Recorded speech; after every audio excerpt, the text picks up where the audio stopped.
Hello, how are you doing? This week we are starting a new initiative, and this is the first of many weeks, please God, that we'll be dealing in this series of Shurim with the ethics of our fathers, Pirkei avit. So Pirkei avit is found, if you have an article Siddur, this is standard on page 544. I will try every week to upload the Mishnah, the piece that we are learning, that it should be somewhere down below here, perhaps in the comments on this particular YouTube, so that you can follow it. Just an intro to Pirkei avit in general. Pirkei avit is found in the Mishnah. The Mishnah is a corpus of Jewish law, a corpus of oral tradition, where all over we learn the laws of Pesach, laws of Shabbos, Sukkot, Rosh Hashanah, Yom Kippur, so on and so forth. And one of the tractates that deals with Jewish law is called Pirkei avit. If you go through Pirkei avit, there doesn't seem to be anything that is technical law there. There's an enormous amount talking about ethical development, character development, menschlichkeit, perhaps as we would like to describe it. But it's hard to define whether this is talking as just, good advice. How should one behave? What should you judge favorably? You should greet people with a cheerful disposition to your face, so on and so forth. But is that halacha? Is that how we paskin? Is that what we're supposed to do? That is everything that they're going to teach us now of ethical development. Is it really mandatory, or is it really, these are some ideas that you want to get, and the rabbi is trying to teach us. So in order to answer that, we really have to open up the first Mishnah, the first lesson that it teaches us. The Mishnah starts off as follows: Moshe kibel Torah misinai u'masa leYoshua.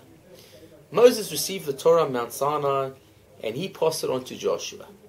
Yoshua lezakanim, and Joshua passed it on to the elders. V'uzakanim leNeviim, and the elders passed it on to the prophets. U'Neviim masru hala anshe knesset hagdola, and the elders passed it on to the members of the Great Assembly. Members of the Great Assembly was the last official Sanhedrin that there was in the land of Israel prior to the destruction of the temple.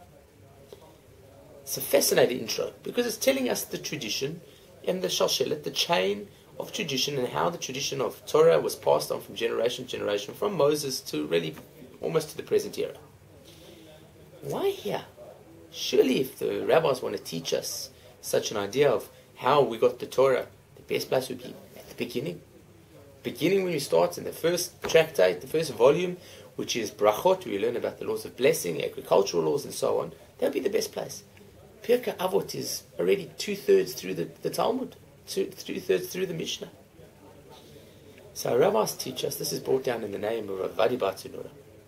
He says, when the rabbis come and teach us the laws of kashrut, it's obvious that comes from God. When it comes from the laws of Shabbat, it's obvious that man didn't think of all of these laws, and why would man be so particular in so many of the laws and the minutiae of the halacha? It's obvious that it's God given. And it's crucial that we know that.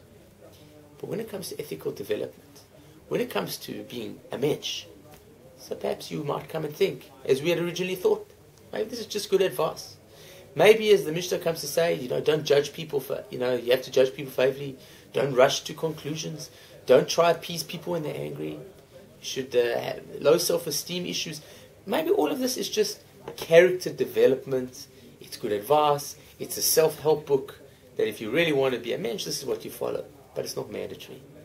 Says Rav avit1, this is as binding halachically as kashrut. To be Jewish is to be a mensch. To keep kosher and to act like what we call a manuval, to act as a disgusting, despicable human being, it's incongruous, it's inconsistent. You can't be the two. You either are both or you're neither. A mensch, a Jewish person, has to live by everything that the ethics of the fathers teaches us. To live by the way of character, by the way of menschlichkeit, and only then can one really consider themselves a frum Jew, so to speak. So that's the Mishnah this week. We look forward to seeing you next week. We will carry on with the following Mishnayot, and we look forward to seeing you then. Kol tov.